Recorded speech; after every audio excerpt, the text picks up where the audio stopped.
Hi, how are you? I haven't figured out yet how to edit properly video. I shoot all of my videos on a Samsung Note 5 smartphone of mine, and I don't have a video editor. I think you can get like a Google app to do it, and as of yet, you have to endure me turning on my smartphone to record and walking around and sitting down. I'll figure it out one day, just haven't yet. Tonight's review is an Irish whiskey, a single malt Irish whiskey. Most people think if it's single malt, it must come from Scotland. Not necessarily true. Japan makes single malt Scotch, or not single malt whiskeys, not Scotch. To be called Scotch, it's whiskey produced in Scotland according to the laws in Scotland. But in Japan, they make single malt whiskeys.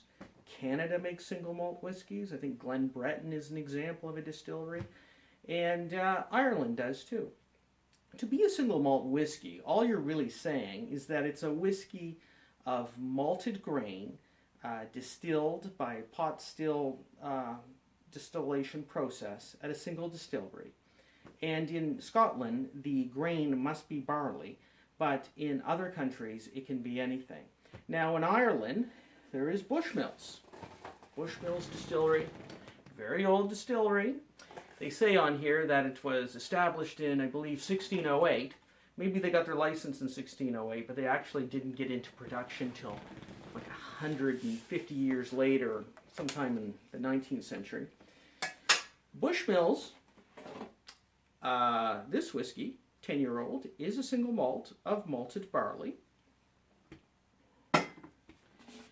And it is a step up from the original, obviously with an age statement of 10 years. Malted barley, no grain whiskey in it. It is composed of, it's 40% alcohol by volume. And the wood management is ex-bourbon casks and ex-sherry casks, Oloroso sherry. There is some artificial coloring in here. I'm not going to get hung up on that. Cork stopper. Here's a little look at the bottle, just in case you're ever in a liquor store. And although there's some ex-sherry casks involved in the production of this, I would say the vast majority is ex-bourbon, because when you taste it, there's not a lot of sherry there. Instead, you're tasting traditional ex-bourbon notes like banana, vanilla, oak, that kind of thing. Whereas with sherry, you're going to get some red fruit notes and whatnot. On the nose is light. It's not in your face. It's not strong. You really have to work at it. I'm picking up like sweet hay, dandelion. It's a very faint nose. It's restrained. On the palate,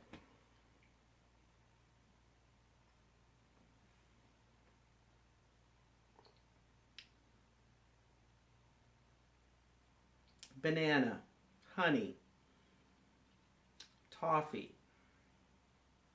It's creamy. There's oak. A little bit of raspberry, which is the sherry contribution, the ex-sherry casks.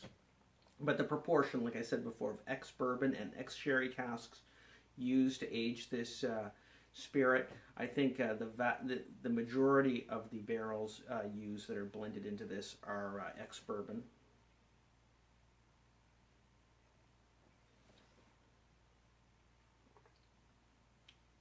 It's a light body.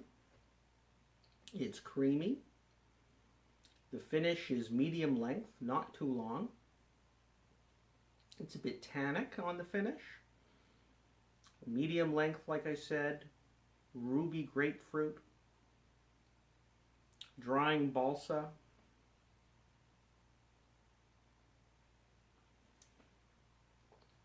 Light cheddar.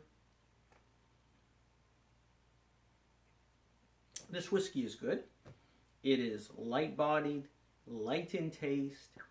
It is not powerful. It is very approachable, very smooth, very drinkable.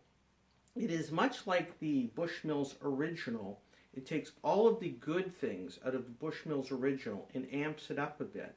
And what it leaves is the less than desirable qualities of the Bushmills Original, which were the grainy notes, which I liken to like caramelized onion. You're not getting that here. There's no grain whiskey in here, and you can taste that. So there's quality.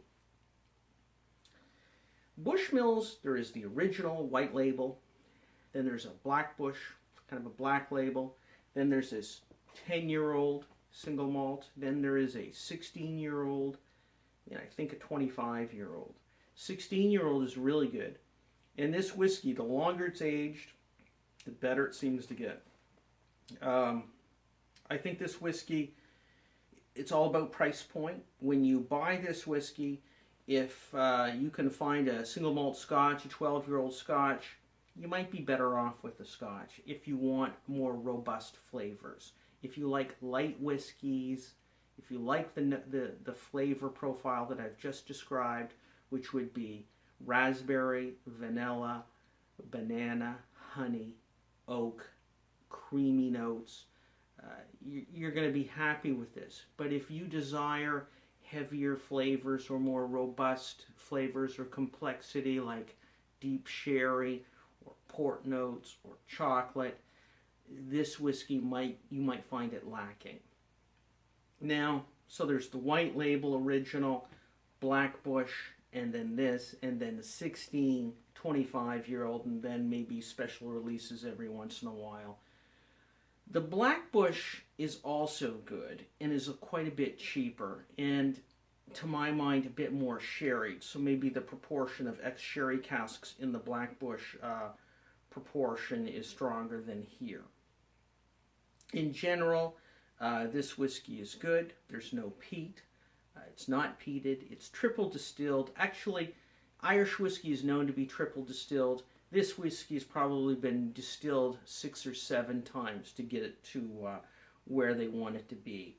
But a minimum of 3 times, which assures it to be quite smooth. And in Ireland, there seems to be a tradition of triple distillation, whereas in Scotland, Auchentoshan do it, but not a lot of other distilleries triple distill. It all comes down to price. I like it. Would I buy it again? It's all about price. If I can get a 12-year-old single malt, I'm going to opt for the 12-year-old single malt. This is not intended to be consumed with mix. It's not really ideal base for a cocktail because it's a little too costly for that. But as an Irish whiskey, if you're new to whiskey, or if you find Scotch just a little too strong, Irish whiskey is a good place to start, and this Irish whiskey is a very good one. Thank you for tuning in, and cheers.